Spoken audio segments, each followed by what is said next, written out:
One pattern that we might find ourselves in is of suppression of our emotions. We stuff our emotions down. We don't express them. We repress them or we depress our emotions.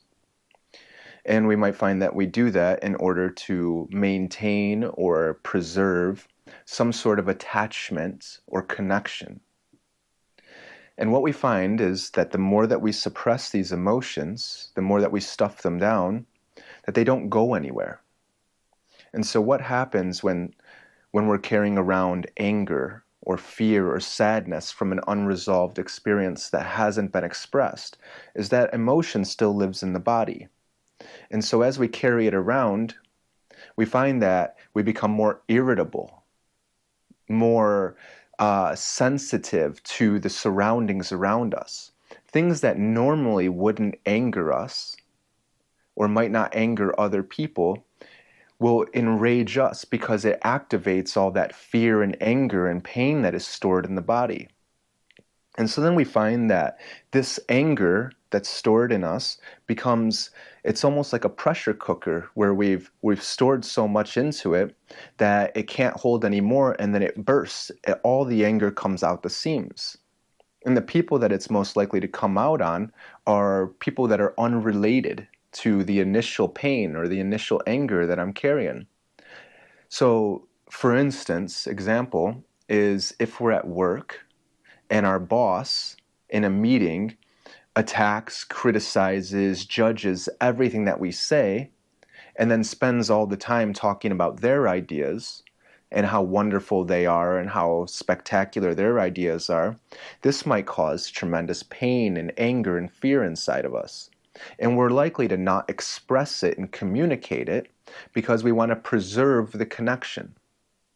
So we stuff it down, and then we're irritable. Then we're carrying around this anger. We might be ruminating on it mentally, dwelling on it. And we go home. And what happens? We take it out on the people who mean the most to us. We snap at our partner because they might have cooked the wrong meal or put the wrong ingredient in the meal or didn't do the thing that we wanted them to do. We might snap at our kids for being too loud and expressive. All of this anger comes bursting out and we project it onto the people who mean the most to us. And mentally, we are justified. We believe that this anger that we're feeling that's in us right now is because of these people here, when really it was because of the situation that happened at work earlier. We might want to ask ourselves in this situation, is this the first time? Was this the first time at work where somebody judged, criticized, attacked the things that I was saying, the views that I had, the efforts that I was putting out, while glorifying their own views? And we might find, no, that's not the first time that happened. We might find that that was a dynamic that I had growing up as a child. And we might find that as a child, I learned to suppress my emotions there because if I would have expressed them, it would have made my situation or my relationships more challenging, more difficult, more dangerous. And so this notion, this pattern of suppression and projection has carried all throughout my life. This situation at work with my boss, criticizing and judging what I had to say while glorifying their own thing, that's not the source of the initial pain. The initial pain came from my early life, where I had to suppress my anger and fear and sadness and pain and not express it. And I've carried that around all my life. So when I'm in this meeting, now I'm angry because this is happening. And again, I suppress it. And then I go home where I have a vulnerable partner or a vulnerable children, and I project all of this pain that I've carried my whole life onto them. And what happens? My children have now learned that I'm angry and that they can't express their anger and their fear and sadness towards me. They've learned to suppress their emotions as well, and thus the pattern continues. So what we would be good to do, what would be helpful here, is to start to become aware of the emotions that we carry in our bodies. We can start to notice the actual feelings in our body. Right now I'm feeling the tension in my chest.